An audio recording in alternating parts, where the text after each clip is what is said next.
Before we dive in, let us know. What time are you listening to this and where are you? Drop a comment below.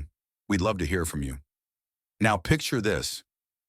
A quiet black woman boards a first-class flight, just looking for peace. But before she can even buckle her seatbelt, she's humiliated, slapped, and silenced. What no one knew.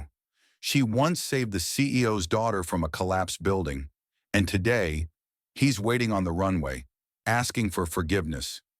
You're not going to want to miss what happens when the truth finally takes flight. Let's begin. Zelma Corbin never thought she'd step foot into a first-class lounge, much less do it on her own terms. Yet here she was, clutching a worn canvas tote bag in one hand and a boarding pass in the other, walking through the polished glass doors of Stratusway Airlines' private terminal at Charles de Gaulle Airport. Her coat, an old wool number with a missing button, hung a bit loose on her frame, and her comfortable black flats made the faintest squeak against the marble floor. She could feel eyes on her, just little pricks of attention that trailed behind her like static. Zelma wasn't new to that feeling, not by a long shot. She moved with quiet purpose, head high, even as doubt pressed softly on her chest. The lounge smelled of citrus and expensive perfume, the air heavy with the silence of people who believed they'd earned the right not to speak unless they wanted to. Zelma didn't belong here. That's what the glances were saying. She was sure of it. She wasn't dressed for luxury travel, and at 62, her figure didn't quite match the sleek bodies that typically floated through this kind of space. Still, she straightened her shoulders, like her mother taught her to do when the world tried to fold her in. "Good afternoon," the lounge attendant said, trying to smile and squint at the same time. "May I see your boarding pass?" Zelma handed it over without a word. The woman glanced at the screen, paused, then looked back up. "You're in Suite 1A, she said, the words wrapped in confusion. "Right this way." As she was guided toward a quiet corner near the bay window, Zelma passed a woman in a silk blazer who leaned in and whispered something to her husband. He didn't laugh, but he did glance up at Zelma with that familiar mix of surprise and scrutiny. She didn't hear what the woman said, but she'd heard versions of it all her life. She took her seat and rested her tote bag on the armrest beside her. Inside it were two tangerines, a leather-bound notebook, and a photograph of a little girl with wild hair and a gap-toothed smile. The picture had edges worn soft from being held too many times. Zelma didn't come from a place where people traveled for pleasure. Haiti had been home for a decade, where she ran a non-profit and shared everything she had with people who had less. The organization had just awarded her a small cash bonus. A thank you for years of service nobody ever saw, they said. She used it to book this flight, first class, just once in her life.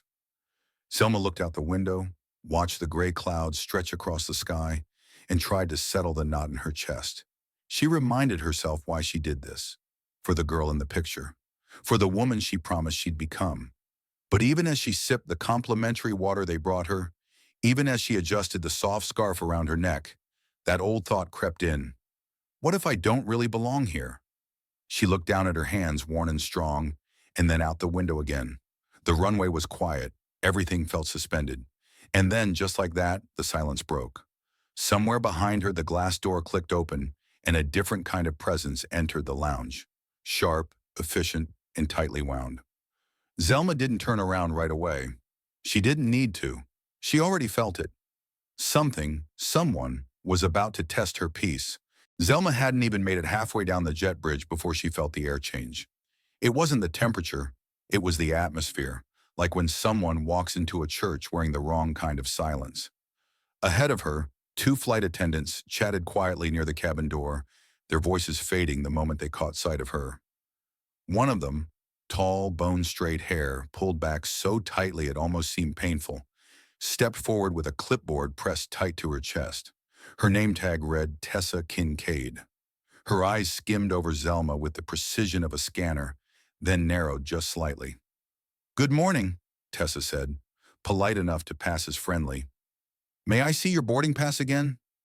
Zelma didn't flinch. She handed it over, her fingers steady this time. Tessa held the ticket for a beat longer than necessary, then double-checked it against her manifest. Zelma could see the woman's brow crease, not from confusion, but something closer to suspicion. "You're in Suite 1A?" Zelma nodded. That's what the paper says. Tessa tried to hide her surprise behind a smile that didn't quite reach her eyes. Of course, right this way. As Zelma stepped into the aircraft, the cabin wrapped around her like a scene from a life she'd never lived. Cream-colored leather, dark wood paneling, dim golden lighting. Everything gleamed. Everything whispered money. She eased herself into her seat and gently placed her tote bag beside her. She knew what this looked like to someone like Tessa. She'd seen it before, in bank lobbies, at hotel counters, even once at a church fundraiser in Charleston. Always the same question hanging in the air like stale perfume. How did you get in here? Tessa lingered near the seat a moment too long, as if waiting for Zelma to explain herself. Will you be needing assistance during the flight? Tessa asked finally. No more than anyone else, Zelma replied. She didn't smile, but her voice stayed soft. She wasn't here to start fires, but she also wasn't here to shrink. Very well, Tessa said, and turned on her heel. The cabin was still boarding, and Zelma used the moment to glance around. Directly across the aisle, a businessman adjusted his cufflinks and cast a brief glance in her direction, eyes moving from her shoes to her face with a flick of quiet calculation. Another passenger, a woman in her 30s with flawless makeup and a designer handbag, watched Zelma over the top of her phone. She wasn't smiling either. Zelma wasn't surprised. She'd grown used to that mixture of curiosity and condescension, the unspoken assumption that someone like her must be in the wrong seat. A few rows behind, a man settled into his chair with a quiet rustle of denim and canvas. He had kind eyes and a trimmed beard, and when he noticed Zelma watching, he nodded once. Simple, respectful. He didn't say anything, but his phone was angled slightly toward her. The screen showed a live stream app, quietly open, no broadcast yet. Just ready? Minutes later, the captain made his announcement, and the aircraft began to push back from the gate. Zelma leaned into the soft headrest, trying to unclench her shoulders. She reached into her bag and pulled out the photo again, the one of the little girl, and ran her thumb along the edge like a ritual. Half an hour into the flight, Tessa returned to offer drinks.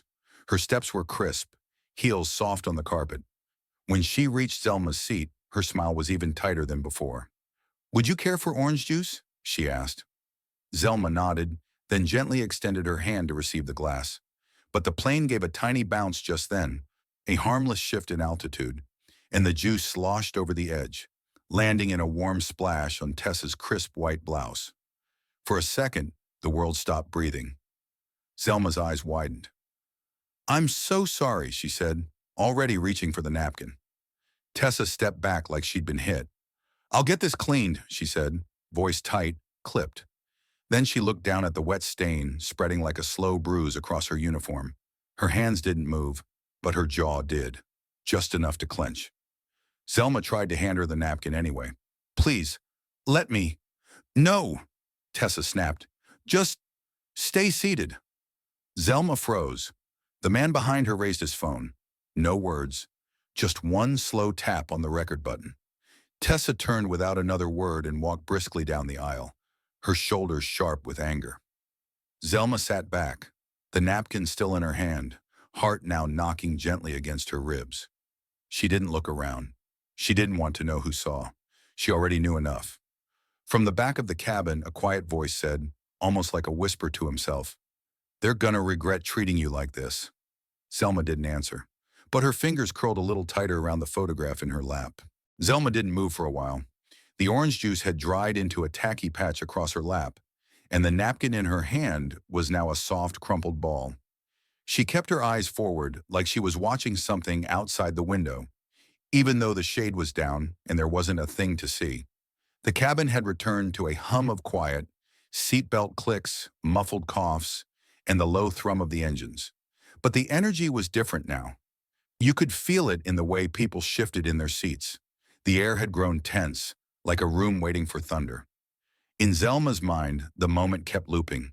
The splash, Tessa's face, that sudden crack in her voice. And the worst part, she couldn't decide which hurt more, the humiliation or the fact that nobody had spoken up. She had seen this story before. She had lived it. but somehow it still found new ways to sting. She gently reached into her tote and pulled out her notebook. The leather was cracked and soft like a well-worn glove. She didn't write anything, just traced the edge of the paper with her finger. There were names in there, places, memories she didn't always say out loud, but today she just needed to hold it. Behind her, the man with the kind eyes leaned slightly to one side, watching her again. He didn't speak until she looked up. "You all right?" he asked quietly. Zelma nodded once. "I'm fine." "You didn't deserve that," she offered a tired smile. "I've had worse." The man extended his hand. "Marcus Lindley, independent journalist." She took it. His grip was firm but respectful. "I saw what happened," he said. "All of it." Zelma sighed, her voice barely above a whisper. "That's not the part that hurts." Marcus frowned, unsure what she meant. She looked out the window even though there was nothing there. "It's not the slap, it's the silence." Marcus sat back, thoughtful. After a pause, he pulled out his phone and opened a messaging app. A few taps, then a photo appeared on the screen. Grainy, faded, but familiar.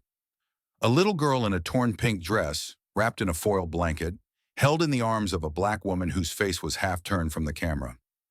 Marcus turned the screen toward Zelma. "Is this you?" She froze. That photo. It had circled the news for about a week 5 years ago. After the earthquake in Haiti, the woman in it had refused to give her name, said she didn't need the attention, just wanted the girl to get home safe. Zelma didn't speak, but her hand slowly closed over the edge of the phone and pushed it gently back toward Marcus. "I'm not the story," she said. "Maybe not," Marcus said, "but someone needs to tell it right this time."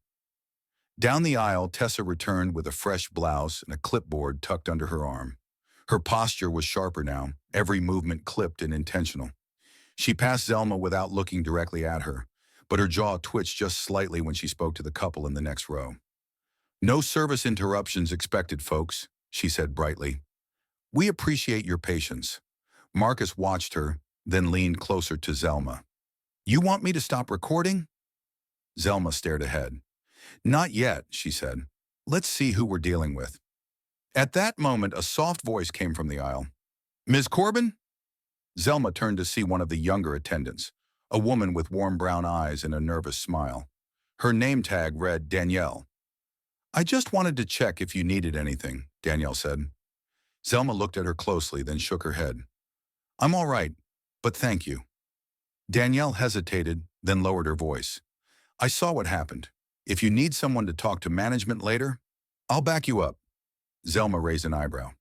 "Won't that cost you something?" Danielle swallowed.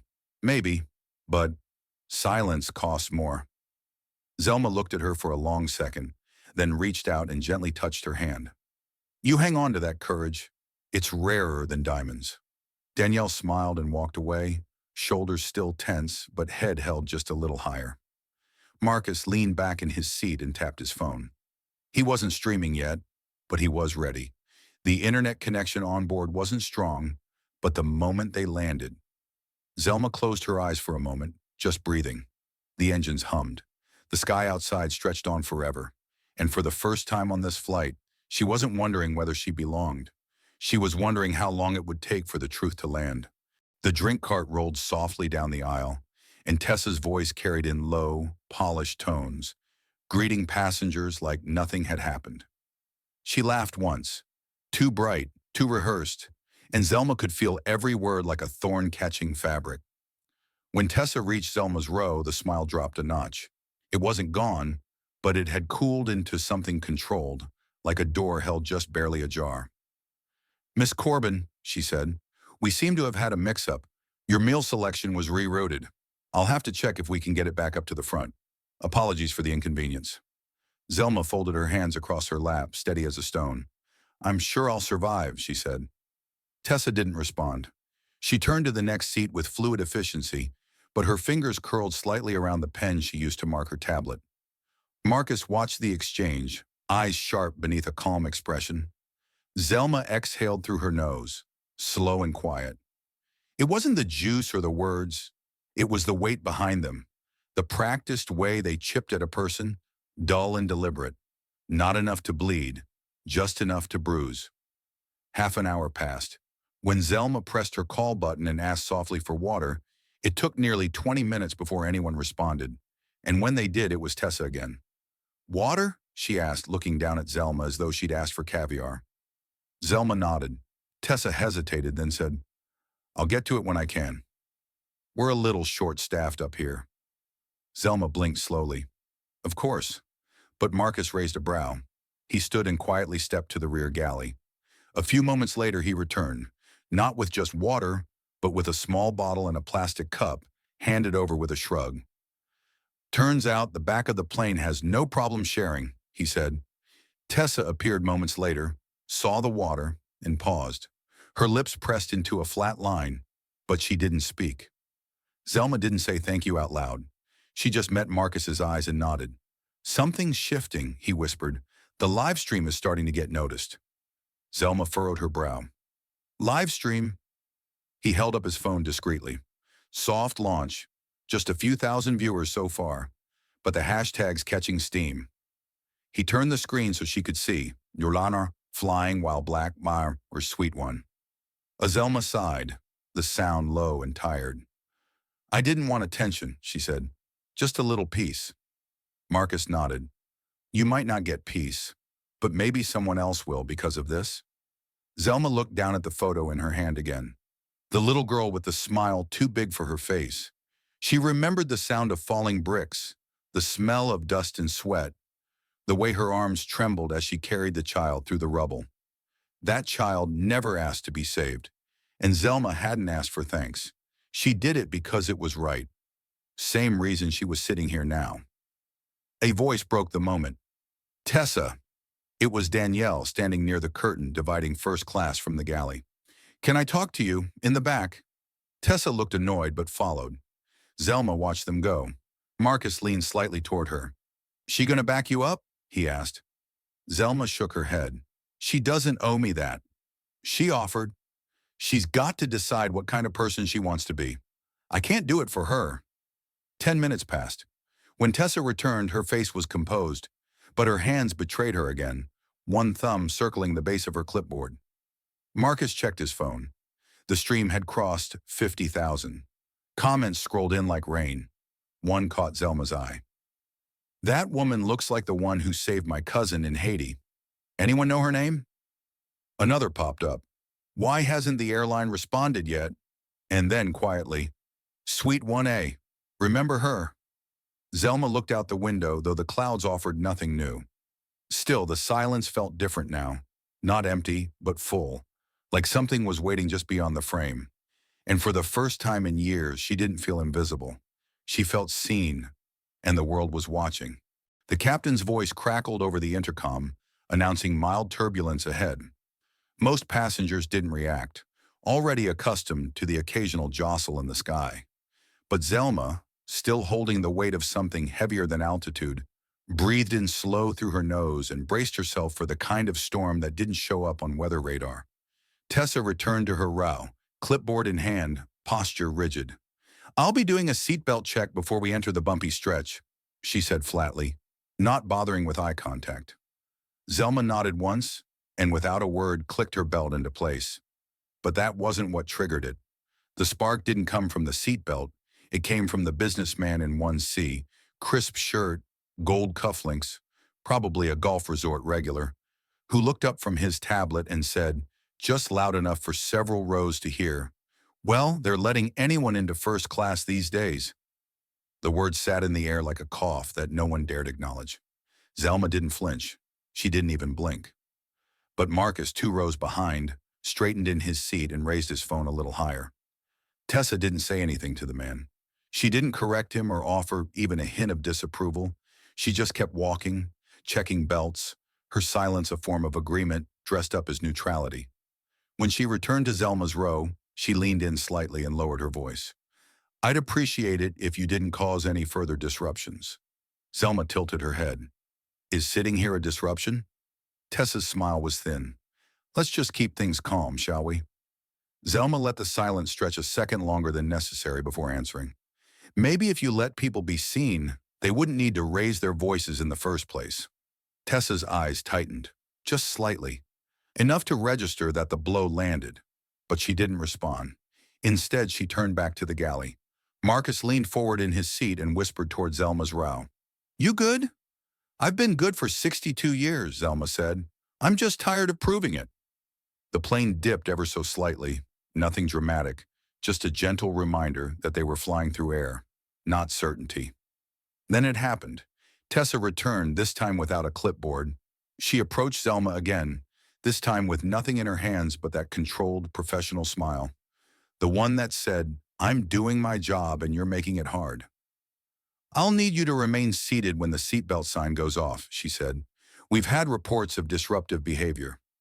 Zelma looked at her directly. "From whom?" Tessa didn't answer.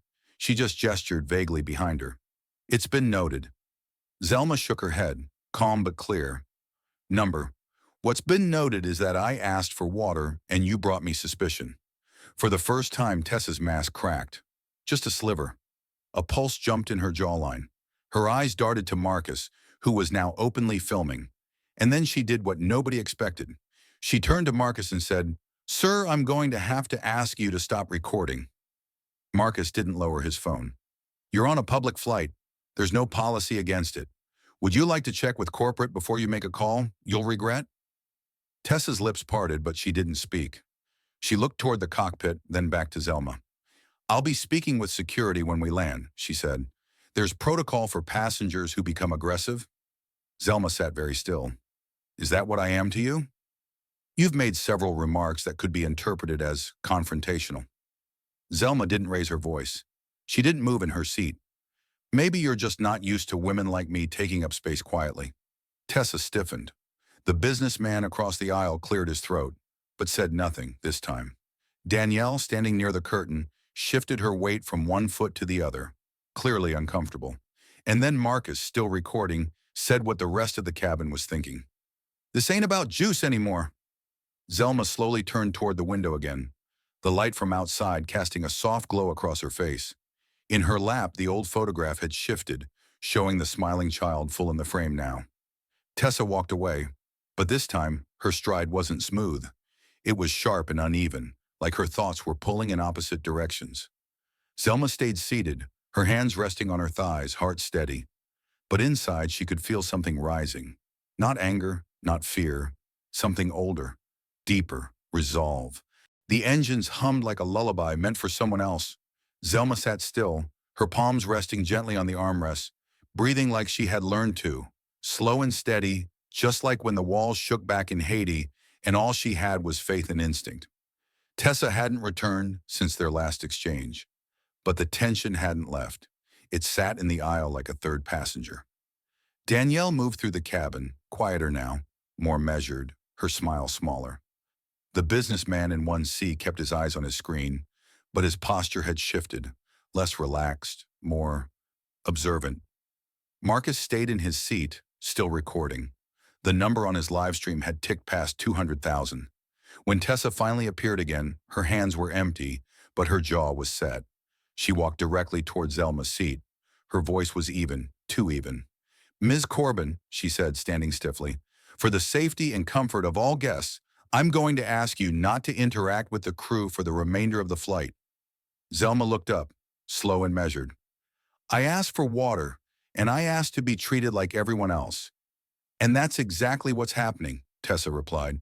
"You're not treating everyone else like they're a threat," Zelma said calmly. "So no, this isn't the same." Tessa's breath hitched, just slightly. Zelma lifted her hand slowly, reaching for the small bottle Marcus had given her earlier. As she turned it upright, her fingers brushed the edge of the tray table, and the bottle tipped slightly, enough for a few drops to land on the carpet by Tessa's shoe.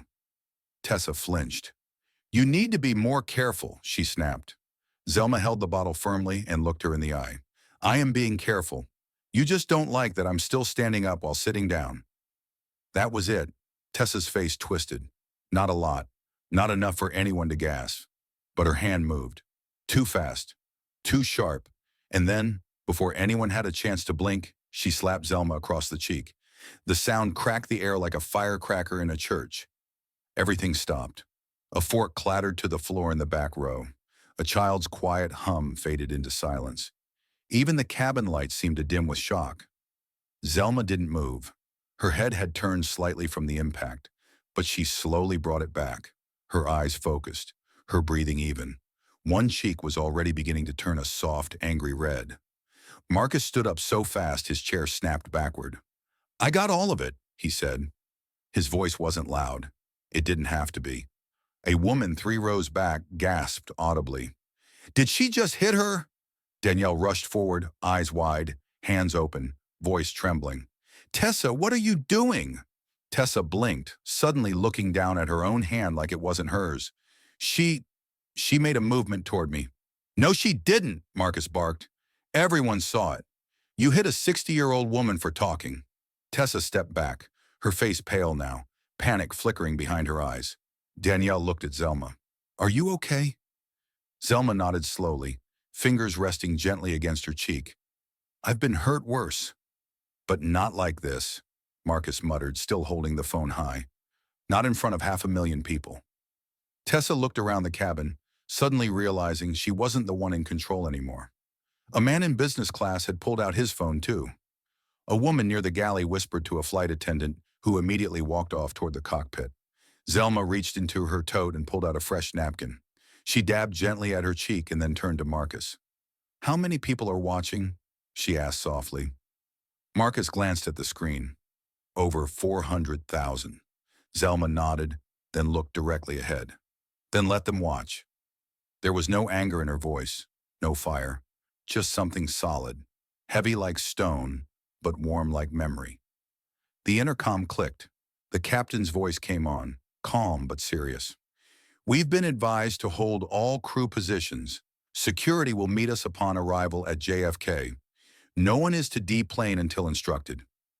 Tessa sank into the nearest jump seat, her fingers digging into her thighs. Her face was blank, but her knee bounced uncontrollably. She didn't say another word. The cabin stayed quiet. No one dared speak. But Zelma sat tall in 1A, shoulders straight, eyes open. She didn't have to say it, but everyone heard it in the silence. "This isn't the first time I've been slapped, but it just might be the last time it goes unanswered." The flight was just under 2 hours from touching down, but time had taken on a strange new shape. Everything inside the cabin felt suspended. Voices quieter, footsteps softer, even the drink cart rolled slower, like it knew not to interrupt the storm brewing at 30,000 feet. Zelma remained still. Her hands were folded neatly in her lap, and the sting on her cheek had dulled into a steady warmth. She didn't ask for ice. She didn't ask for anything. Instead, she sat with the quiet dignity of someone who had long since learned how to carry pain without letting it spill. Across the aisle, Tessa hadn't moved either. Her eyes were fixed on the carpet, her fingers drumming an anxious rhythm against her thigh. That mask of control she wore so tightly now had visible cracks. Tension in her shoulders, shallow breathing, lips pressed so hard together they were turning white. Danielle moved between passengers quietly, no longer smiling. She brought tissues to a woman who had teared up in row 2 and made eye contact with Zelma as she passed. It wasn't pity. It was something closer to apology, shaded with awe. In the seat just behind, Marcus sat forward, eyes locked on his phone. He wasn't filming now. He was reading. "Ms. Corbin," he whispered softly over the seat, "someone just dropped your name in the comments. Said you were the one who pulled a kid from rubble in Haiti." Zelma looked over her shoulder, brow furrowed. "A woman from Delaware," he continued, "said her niece was the girl in the photo from that news article. She's trying to get your contact info." Zelma took a breath that caught somewhere in her chest. "5 years ago," she murmured. "I didn't give them my name." Marcus smiled gently. "Well, now the world's trying to give it back to you." She shook her head. "I didn't do it for attention. I did it because no one else was coming."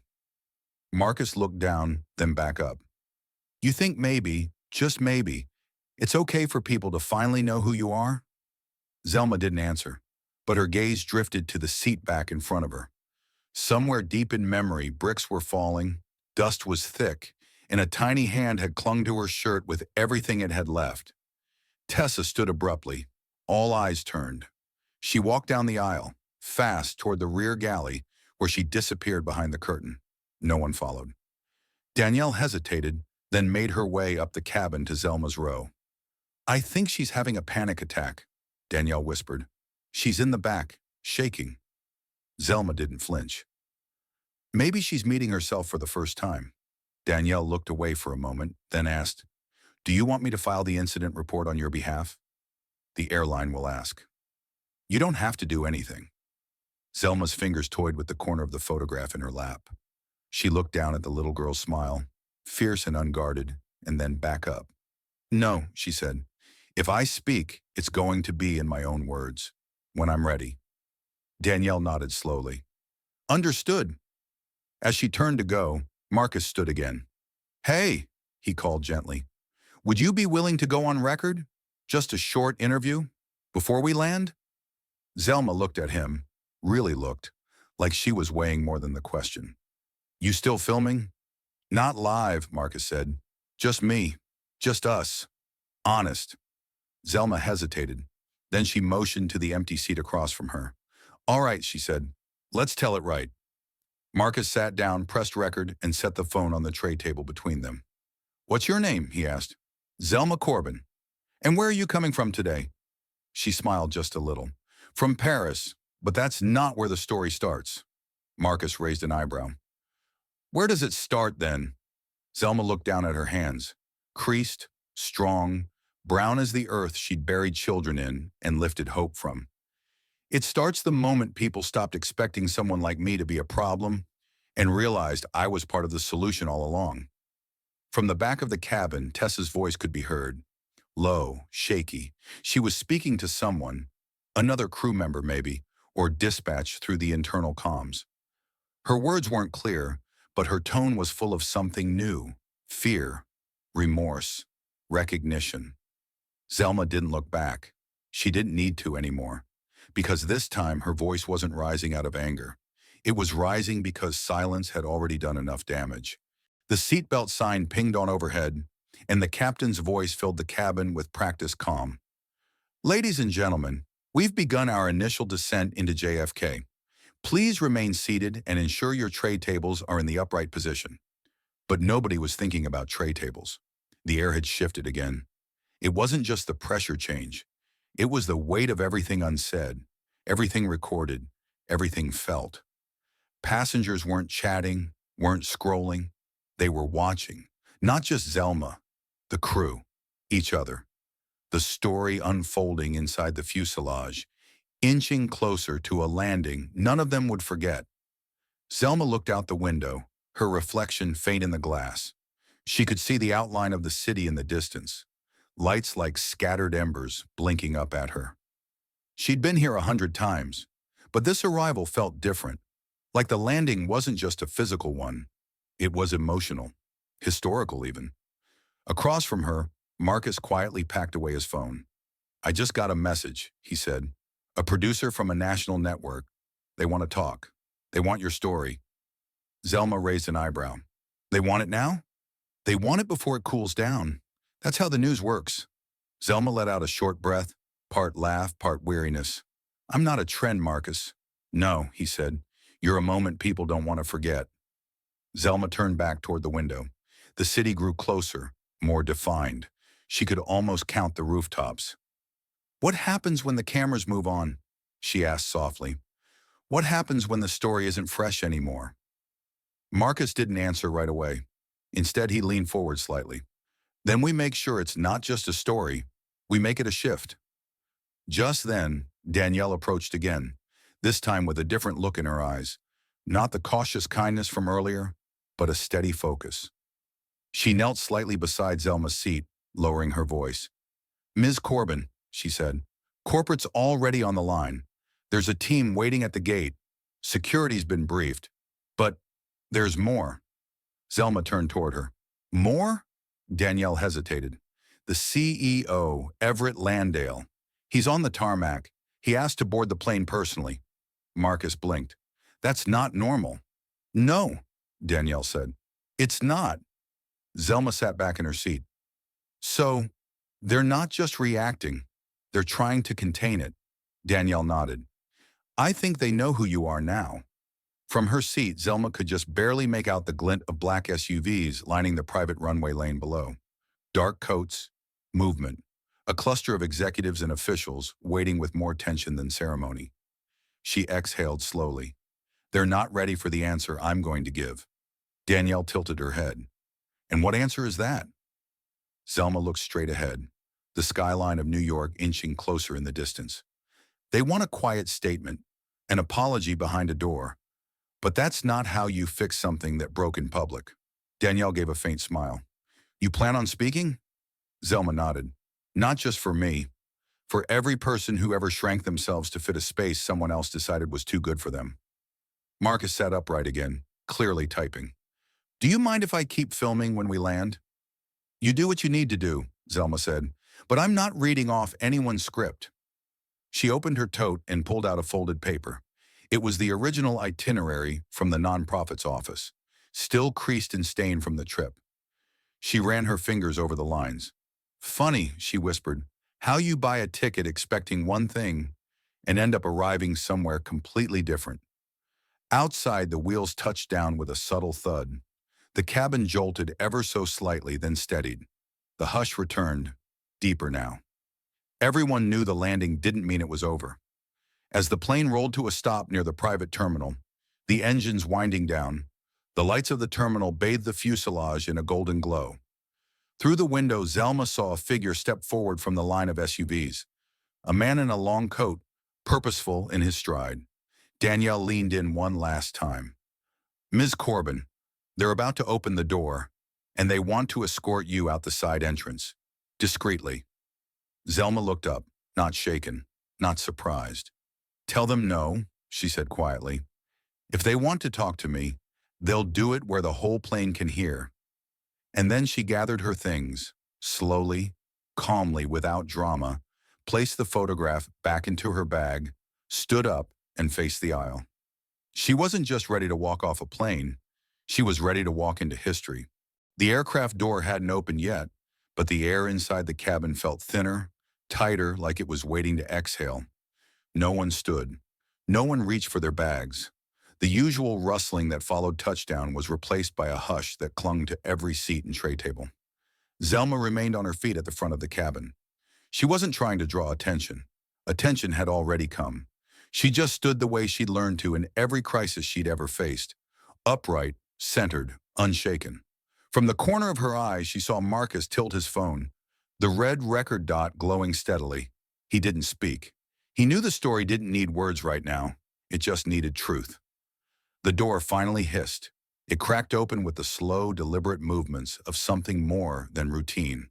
Two figures stood just outside, one in a sharp black coat, another in a navy suit. Between them, a tall man stepped forward, familiar to anyone who glanced at a business magazine or evening news over the past decade. Everett Landale, Chief Executive Officer of Stratusway Airlines, the man behind the billion-dollar brand. He stepped inside without announcement or fanfare, and yet the energy in the cabin shifted instantly. Heads turned. Passengers craned to get a glimpse. Even the crew members near the galley froze mid-motion. Everett didn't scan the room like a man used to commanding it. He moved slowly, his eyes fixed straight ahead, toward the woman at 1A. Selma didn't blink, didn't smile. She waited. He stopped in front of her. There was no podium, no microphone, no lawyers flanking him. Just a man, his hands loosely clasped, his voice steady but threaded with something raw. I've been looking for you for 5 years, he said. The words weren't grand, but they landed hard. A whisper broke out among the passengers. Marcus's eyes narrowed as he slowly zoomed in. Danielle, standing beside the galley curtain, let out a breath she didn't know she'd been holding. Zelma didn't move. And now you found me, she said quietly. Everett nodded. That day in Haiti, you saved my daughter, pulled her out from that collapsed building. You disappeared before we could thank you, before we even knew your name. Zelma's voice was calm, not unkind. I didn't do it to be found. I know, Everett said, but I think the world needs to find you now, especially today. Behind him, another airline official stepped forward, holding out a folder, clearly prepared to say something official. Everett held up a hand, stopping him. I watched the footage, he continued. All of it. The treatment you received on this flight was unacceptable, and it does not represent who we say we are. Zelma raised an eyebrow. But it does represent who you've been. Everett didn't argue. He nodded slowly. Yes, it does. A long silence followed, the kind of silence that made people uncomfortable, because it asked for accountability, not applause. Tessa, seated quietly near the crew's jump seat, looked pale now. Her uniform was immaculate, but her eyes betrayed the storm beneath. Everett turned toward her. Ms. Kincaid, I won't speak for you, but you will need to answer for what's happened today. Tessa didn't look up. She stared at her folded hands, knuckles white, her lips parted like she wanted to speak, but couldn't find the right thread to pull. Everett faced Zelma again. There's a press team outside, he said. They want statements, headlines, apologies. But before any of that happens, I wanted to look you in the eye. Not as a CEO, not as a man trying to protect a company, but as a father, one who owes you more than I could ever repay. Zelma let the words hang there. Then she reached into her tote and pulled out the photograph. She held it up, just enough for Everett to see. His face shifted. His shoulders sank. His hands curled inward like he was holding something fragile. That's her, he whispered. Zelma nodded. She was brave, but scared, and she never let go of my shirt. Everett swallowed hard. Zelma folded the photo and returned it to her bag. I didn't ask to be on the news, she said. I didn't ask to be hurt. But now that the world's looking, maybe it's time someone said out loud what usually gets whispered in coach. Everett didn't speak. He just stepped back and gestured toward the aisle. If you're willing, I'd like you to speak first, before anyone else says a word. Zelma looked down the cabin where every eye was waiting, not for spectacle, but for something real. And then she stepped forward. She didn't raise her voice. She didn't need to, because every inch of the silence that had been used against her was now listening. Zelma stood in the aisle, her hand resting gently on the seatback of 1A. She wasn't flanked by lawyers. She didn't carry a script. And yet, in that moment, she held the attention of an entire plane, a national audience through Marcus's live stream, and the leadership of a billion-dollar airline, all without raising her voice. Everett Landell took one step back, enough to give her space, but not so far that it looked like he was retreating. He knew better now. Zelma looked around the cabin, not scanning for approval, just meeting eyes one by one. The businessman in 1C wouldn't meet hers. The young woman near the window gave a single nod. Danielle stood at the back, hands clasped, watching like her soul was leaning forward. Zelma took a breath and began. I've been called a lot of things in my life. Some whispered, some shouted. Most of them weren't true. She paused, not because she lost her place, because she wanted people to sit with that sentence. I didn't come here today to make a statement. I came here to go home. After 10 years of service in Haiti, after 1,000 nights in bunk beds and tin roof shelters, I thought I'd give myself something nice. A first-class ticket. A few passengers shifted. One cleared their throat. No one dared interrupt. I knew when I boarded this plane that someone might think I didn't belong. That's not new. I've walked through fancy lobbies and upscale fundraisers where I was mistaken for the help. I've sat in waiting rooms where people assumed I was lost. But today, I wasn't mistaken for the help. She looked straight at Tessa, who hadn't moved. I was treated like a problem. Tessa's shoulders flinched just slightly. Her hands, folded so tightly in her lap, trembled at the knuckles. I didn't spill orange juice to cause a scene. I didn't ask for water to start a conflict. I didn't speak to be heard. I spoke to be human. Zelma's voice caught a little, not from nerves, but from memory. There was a girl once, 5 years ago, buried under concrete in fear. I didn't think twice. I crawled into that mess because she was crying and nobody else could reach her. I carried her out not because I'm a hero, but because I couldn't live with myself if I didn't. Everett bowed his head slightly. A few tears ran freely now from a woman in row 3. And now today, I get hit in the face for taking up space I paid for, by someone who thought my presence made the cabin less comfortable. Zelma turned slightly to Tessa. You didn't slap me because I spilled something. You slapped me because I didn't shrink. Tessa's eyes welled. Her mouth opened, but no sound came. Zelma turned back to the cabin. I don't want compensation. I don't need applause. But I do want change. Not just policy, culture, not just apologies, accountability. She paused again, letting the words breathe. I want little black girls to fly without wondering if they look like they belong. I want older women with shaky hands to ask for water without being watched like a threat. I want dignity to stop needing permission. There was no applause. Not yet. Just silence.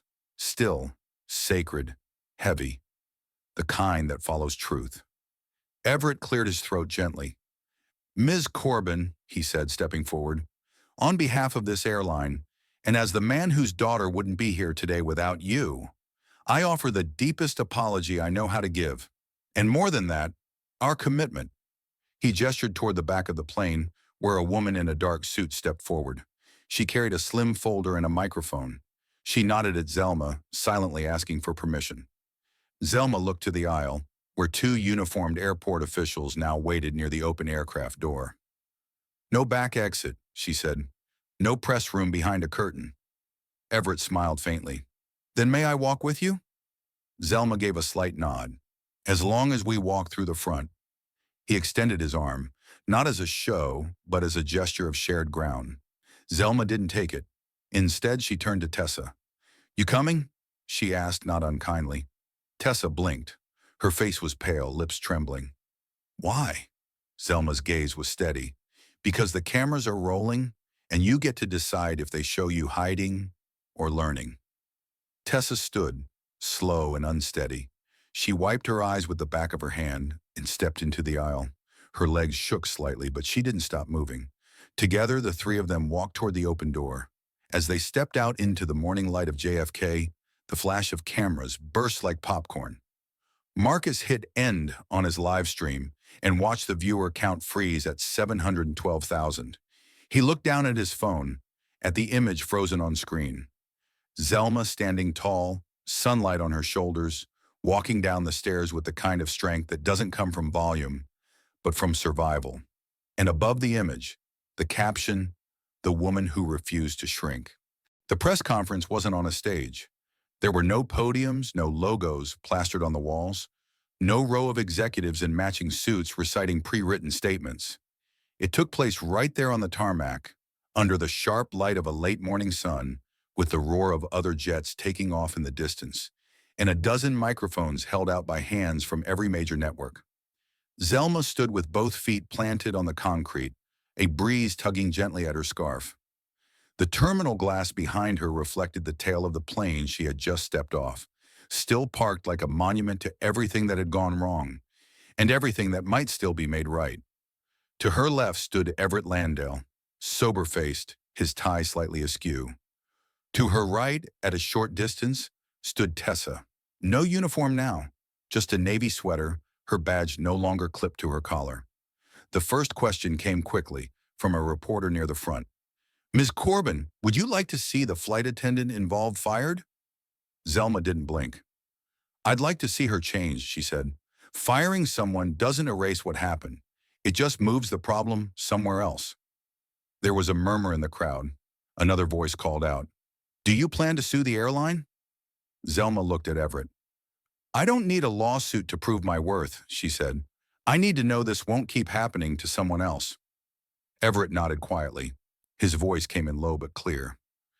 We've invited Ms. Corbin to join our internal equity board, effective immediately. She'll help oversee a review of training, policy, and culture at every level. Zelma raised an eyebrow, just slightly.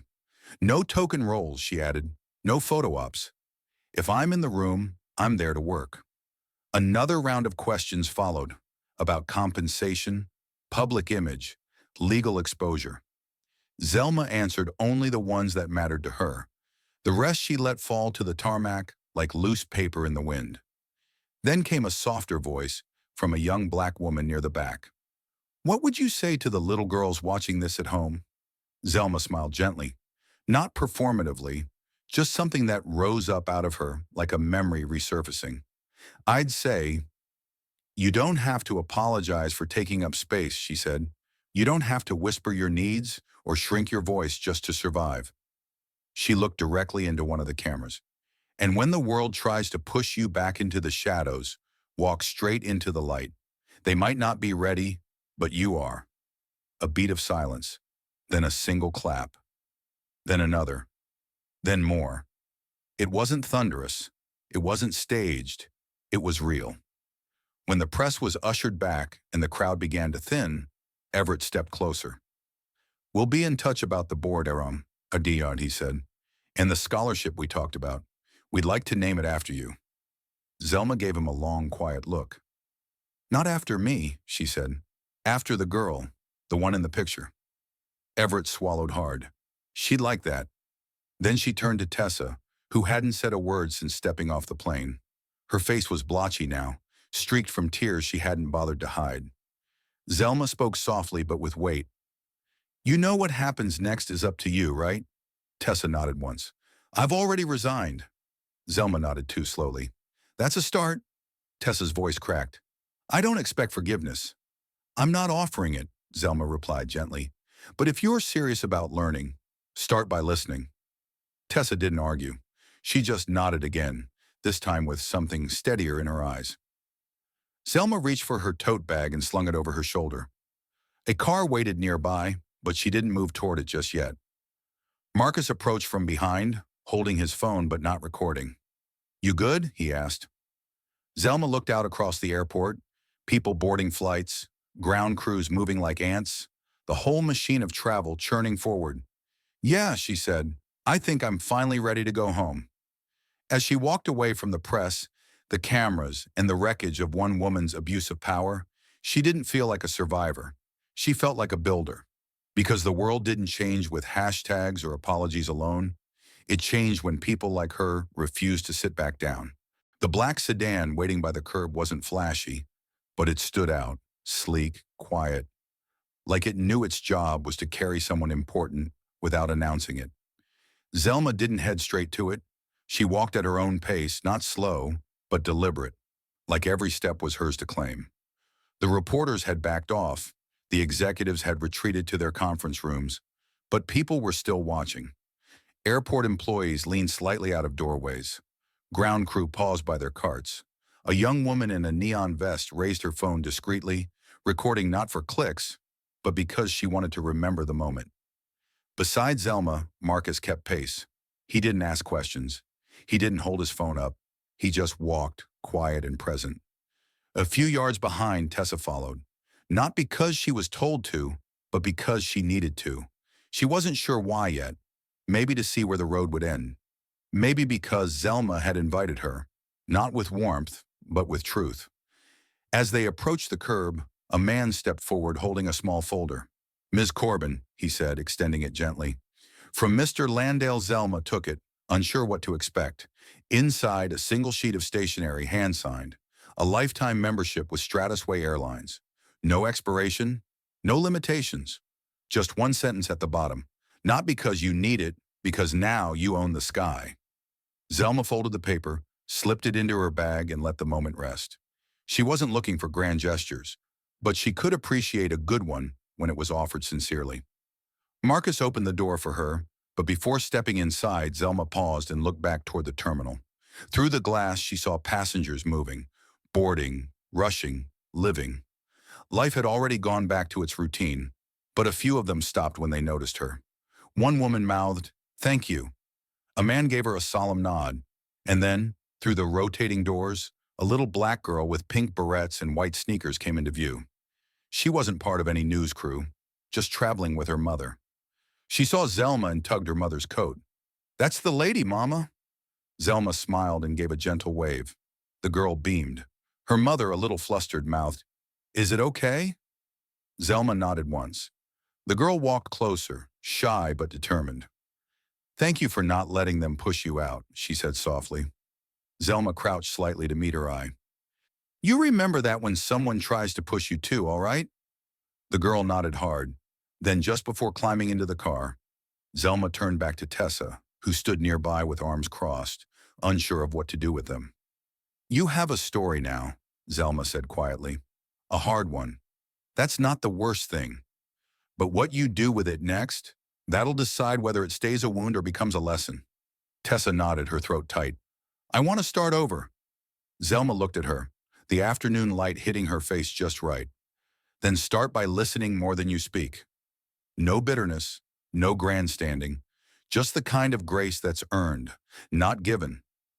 The car door shut with a soft click, and as it pulled away, the airport shrank behind her. But the feeling inside didn't shrink. It expanded. Marcus looked over at her. That walk, that wasn't just for show, was it? Zelma shook her head. It was for all the times I was told to sit down. This time, I wanted them to see me leave on my own terms. As the skyline rolled past the window, her fingers reached into her tote again. Not for the photo this time, for her notebook. She opened to a fresh page, wrote one word at the top, rise. Because she hadn't just landed. She lifted off, higher than most people ever get. And this time, she wasn't flying alone. 2 days had passed since the landing. The story hadn't cooled. If anything, it had spread, deeper, wider, in places Zelma never expected it to go. The news cycle was still rolling, but now it wasn't just headlines and hashtags. It was think pieces, interviews, op-eds, debates on morning shows, school teachers using her name in classrooms. Stratus Way had sent her a formal letter confirming her role on the advisory board with a list of planned reforms. She hadn't signed it yet. She wanted to look someone in the eye first. So she walked into the conference room at the airline's New York headquarters with the same energy she'd carried off the plane. Quiet, grounded, but completely unwilling to be anything less than whole. The room was modern, sleek, all glass and brushed steel. But what mattered was who was waiting at the far end. Tessa Kincaid. She stood when Zelma entered. No uniform now, no clipboard, just a navy blouse, black slacks, and a weight she wore on her shoulders. Zelma sat across from her without speaking. She placed her tote bag on the table, took out nothing. Tessa broke the silence first. I don't know why they asked me to come, she said. Zelma raised an eyebrow. You don't? I resigned, publicly. I thought that would be enough. Zelma's voice was soft but steady. Enough for who? Tessa blinked. I thought it was the right thing. It was a thing, Zelma said. But the right thing takes more than walking away. Sometimes it means walking back in and sitting with what you did. Tessa nodded slowly. That's why I came. I mean, I didn't expect to be asked. But when they told me you wanted to see me, I didn't want to hide. Zelma leaned forward, folding her hands together. Why did you hit me, Tessa? The question wasn't cruel. It wasn't bait. It was bare. Tessa's lips parted. She swallowed hard, and for a moment it looked like she might deflect. But she didn't. I don't know, she said. That's the truth. I felt embarrassed, angry, out of control. And for some reason, in that moment I thought, if I put you back in your place, the world would stop spinning. Zelma didn't blink. And what place is that? Tessa closed her eyes briefly, the weight of shame pulling at her. The one I was taught to believe you belonged in. Zelma nodded slowly. That's the first honest thing you've said today. Tessa's hands trembled in her lap. I was wrong, and I'm sorry. I believe you, Zelma said, but I'm not here for apologies. Tessa frowned. Then why? Because what happened to me happens in smaller ways every day, and most people walk away before they're forced to face it. You've been given a rare thing, the chance to confront yourself before the world forgets your name.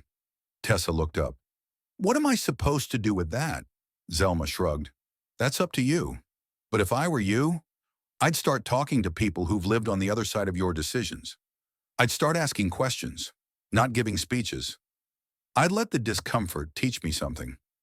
Tessa was quiet for a long time. I want to learn, she said finally. Zelma stood. Then start by listening. She reached into her tote and pulled out a small envelope. Inside was a flyer, plain, printed, folded once. Stratus Way's first internal seminar on unconscious bias. The kind Tessa used to roll her eyes at.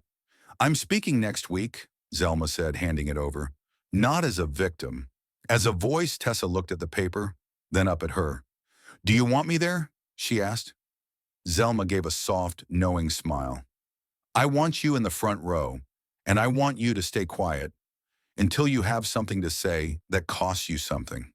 Then she turned and walked out, leaving the door open behind her, not just literally, but symbolically. Because forgiveness, like justice, wasn't something you handed out. It was something you built, brick by brick, moment by moment, face to face. The ballroom at Stratusway's downtown training center wasn't built for moments like this. It was designed for glossy press briefings, corporate retreats, and quarterly team-building workshops that rarely left a mark. But tonight, it was full. Not just full of people, but full of something heavier. Attention. People weren't here out of obligation. They were here because the world outside had shifted just enough to make them look inward. Zelma stood near the side entrance, watching as employees filed in. Flight attendants in uniform, pilots out of uniform, staff from operations, customer service, even a few board members she'd never seen outside of a polished press photo.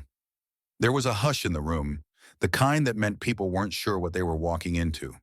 Some looked skeptical, some looked nervous, a few looked ready.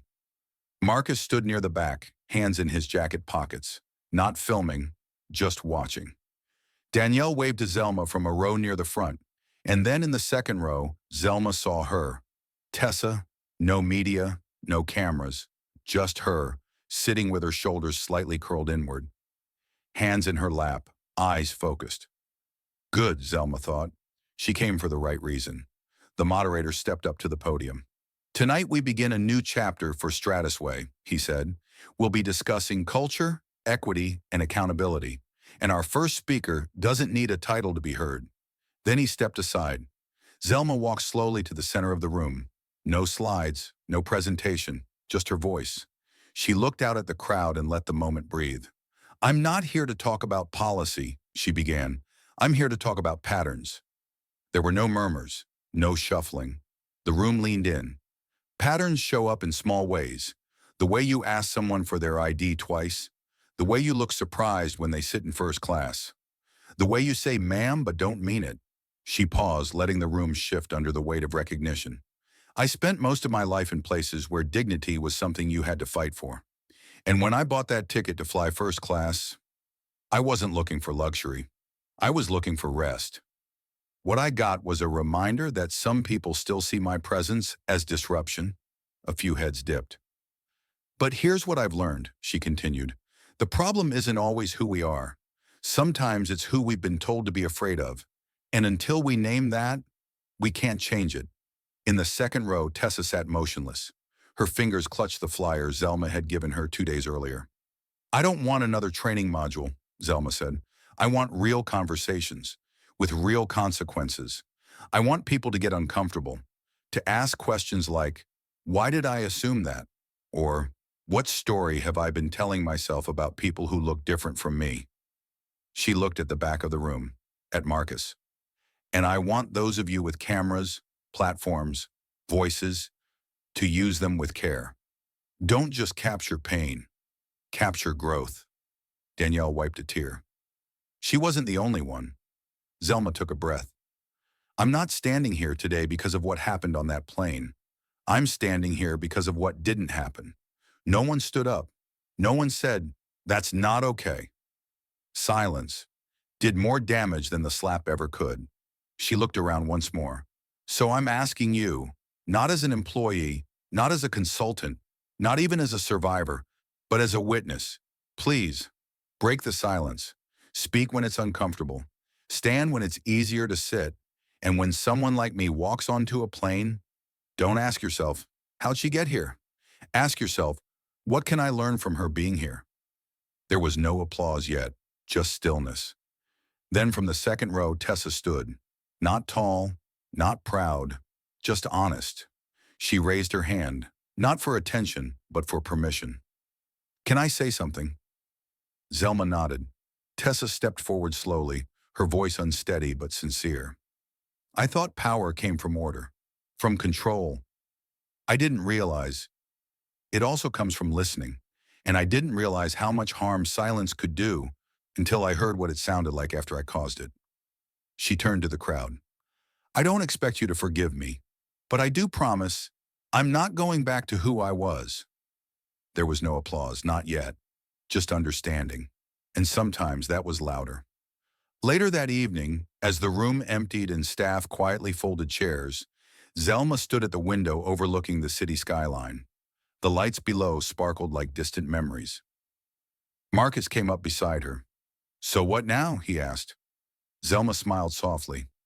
Now, she said, we make sure that altitude doesn't just belong to a few. And for the first time in a long time, she didn't just feel heard, she felt airborne. The days that followed weren't filled with fanfare. They were quiet, quiet in the way healing often is. No breaking news segments, no trending hashtags, just ripples, steady and slow, reaching people in places Zelma would never see. Letters began arriving at her small Brooklyn apartment, slipped through the mail slot, folded neatly under the door, waiting in stacks on her kitchen table. Some were typed, most handwritten. Some came from strangers. A few came from people who had been in that cabin. A woman from 1B wrote, I didn't say anything when you were slapped. I looked down at my hands. I told myself it wasn't my place, but it was. I'm sorry for that. You reminded me that silence isn't safety. It's complicity. Another came from a former Stratusway crew member. She wrote, I left aviation 2 years ago because I couldn't stand what I was being asked to ignore. Watching you stand your ground made me believe it might be safe to return. Zelma read everyone. She didn't reply to all of them, but she saved them, bundled them with twine and kept them on a bookshelf near her window. Not because she needed reminders, but because one day, someone younger might.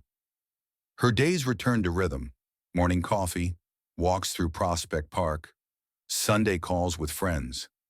But something inside her had shifted, the kind of shift that doesn't change who you are, but how you carry what you've been through.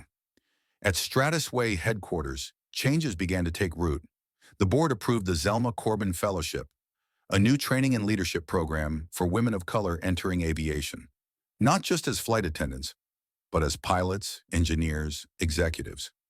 Real access, real opportunity. Zelma agreed to help design the curriculum, but only if it included history, real history, the kind that teaches people how the skies were never neutral. Meanwhile, Tessa Kincaid kept her head down and her sleeves rolled up. She declined media requests, turned down a podcast offer, and enrolled in courses she never would have looked twice at before. She volunteered for the company's equity initiative, not because she had to, but because she didn't want her apology to be the last word she contributed. She sent Zelma a short email every few weeks, never long, never dramatic. Just things like, I had my first conversation with someone I used to avoid today. I listened more than I spoke. You were right, it's harder than it looks. Or, spoke to a class of new hires, told them about you, didn't sanitize it. Zelma read them all. Sometimes she responded, sometimes she didn't, because growth doesn't always need applause. It just needs momentum. One afternoon, while sipping tea by her window, Zelma looked up to see Danielle outside the gate, waving with a shy grin. I was in the neighborhood, Danielle said. Zelma let her in, poured her a cup of chamomile. They sat on the small porch as spring crept into the air, warmth rising in cautious bursts. You know, Danielle said, that day on the plane, I wanted to say something. I really did. You did, Zelma replied, smiling. You said it by choosing what kind of person you didn't want to be. Danielle looked down at her tea. I just kept thinking, what if it had been my mother? Zelma's voice softened. It always is someone's mother. They sat in silence for a moment. Then Danielle reached into her bag and handed over a slim envelope. What's this? Zelma asked. A copy of my resignation, Danielle said, and a copy of my new contract. Zelma raised an eyebrow. I'm joining the board too, Danielle added.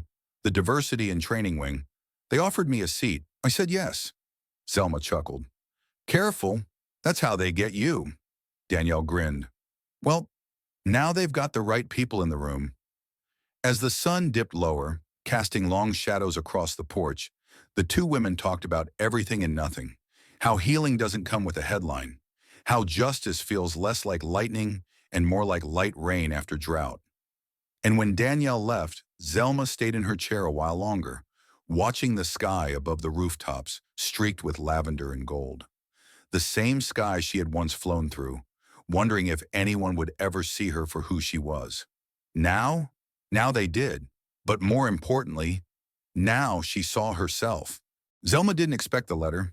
It arrived in a cream-colored envelope, embossed with the Stratusway logo, but smaller, more personal, hand-addressed. The return label simply read, Landale Residence.